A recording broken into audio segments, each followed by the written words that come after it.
السلام علیکم ورحمۃ اللہ وبرکاتہ۔ الحمدللہ وحدہ والصلاة والسلام علی من لا نبی بعد۔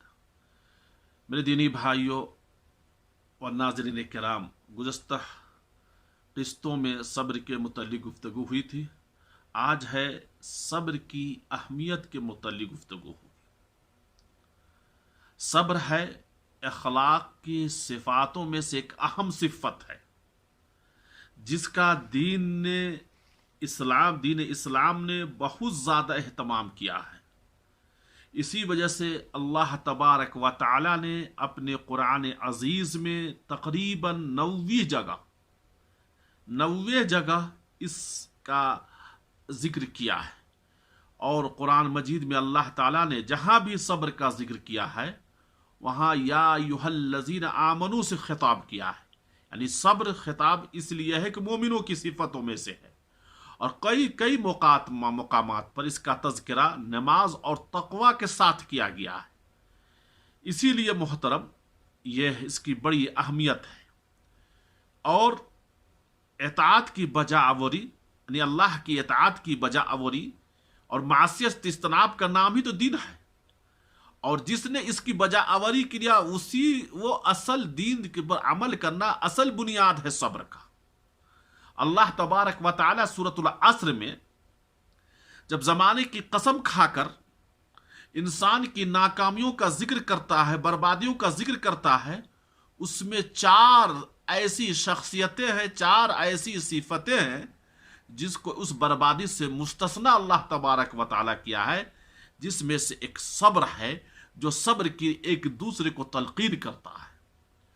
اور اسی طرح نبی اکرم صلی اللہ علیہ وسلم کو اللہ تعالی حکم دیتے ہوئے فرمایا فاصطبر ان وعد اللہ حق، کہ اے نبی اکرم صلی اللہ علیہ وسلم صبر کیجئے، کیونکہ اللہ کا وعدہ برحق ہے۔ یہ سورہ روم کی 6 نمبر آیت ہے۔ نیز فرمایا اللہ تعالی کہ فاصبر علی ما یقولون وسبح بحمد ربک قبل طلوع الشمس وقبل الغروب، یہ جو کچھ کہتے ہیں اس پر آپ صبر کریں اور اپنے رب کی تسبیح و تحریف کے ساتھ بیان کریں، سورج نکلنے سے پہلے اور سورج غروب ہونے سے پہلے بھی۔ یہ سورہ قاف کی 39 نمبر کی آیت ہے۔ اسی طرح اللہ تعالیٰ فرماتا ہے فاصبر کما صبر اولو العزم من الرسل، یہ سورۃ الاحقاف کی 35 نمبر کی آیت ہے کہ جس طرح اولو العزم رسولوں نے صبر کیا اسی طرح آپ بھی صبر کیجئے۔ ایک جگہ اللہ تبارک و تعالی نے فرمایا سورۃ المدثر کی لمبی آیت میں کہا وَلِرَبِّكَ فَاصْبِرْ، کہ اپنے رب کی راہ میں صبر کرے، اس لیے کہ اللہ کے رب کی راہ جو ہے اس پہ چلنے پر بہت ہی کٹھنائی مشکل پیش آتا ہے، اس پر صبر کرے۔ اسی طرح اللہ تعالیٰ سورۃ المزمل کی 10 نمبر آیت میں کہا وَاصْبِرْ عَلَى مَا يَقُولُونَ وَاهْجُرْهُمْ هَجْرًا جَمِيلًا، کہ اور جو کچھ وہ کہیں اس پر صبر کرو، وزاداری کے ساتھ سے الگ رہ۔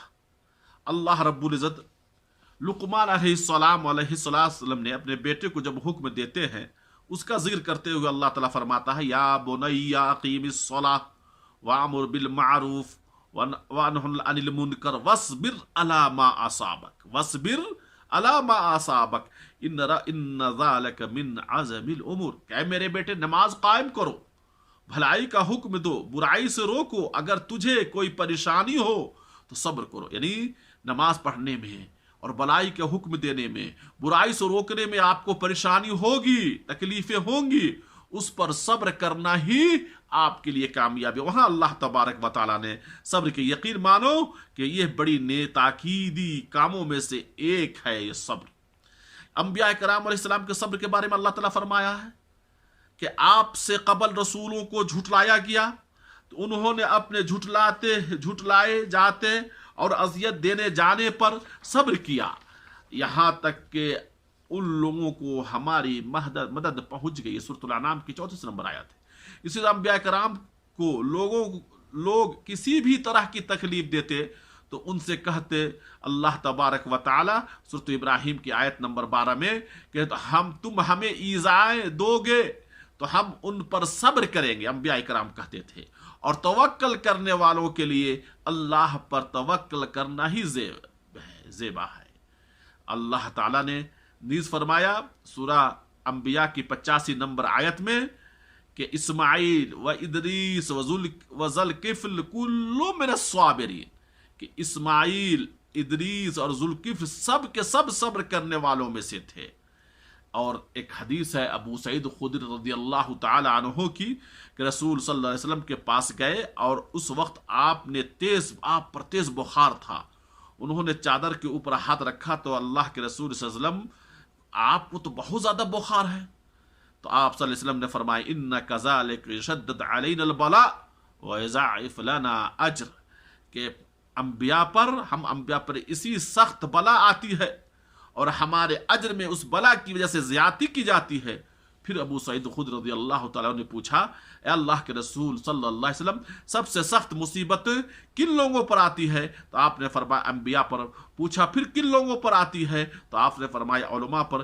پھر پوچھا کن لوگوں پر پھر آتی ہے؟ تو آپ نے فرمایا نیک لوگوں پر۔ اس کو علامہ البانی رحمۃ اللہ علیہ صحیح ترغیب میں صحیح کہا ہے، اور حدیث نمبر ہے 3403 اس لیے اپنے مومن بندوں کو حکم دیتے ہوئے اللہ تعالیٰ فرماتا وَاسْتَعِينُوا بِالصَّبْرِ وَالصَّلَاةِ وَإِنَّهَا لَكَبِيرَةٌ إِلَّا عَلَى الْخَاشِعِينَ، کہ صبر اور نماز کے ساتھ مدد طلب کرو، یہ چیز شاق ہے مگر ڈرنے والوں کے لیے ہی شاق ہے، اور دوسری اللہ تعالیٰ ایمان والوں کہا اے ایمان والو صبر کرو اور دوسرے کو تھامے رکھو، جہاد کے لیے تیار رہو، اللہ سے ڈرتے رہو تاکہ تو کامیاب ہو۔ یہ سورۃ آل عمران کی 200 نمبر آیت ہے۔ اسی طرح اللہ تبارک و تعالی ہمیں بھی صبر کی توفیق عطا فرمائے۔ کچھ اور صبر کی اہمیت میں باقی ہے جو اگلے ویڈیو میں انشاءاللہ اللہ تبارک و تعالی سے دعا ہے اللہ تعالی تمام مسلمانوں کو ان کی مصیبتوں پر صبر کرنے کی توفیق عطا فرمائے۔ والسلام علیکم ورحمۃ اللہ وبرکاتہ۔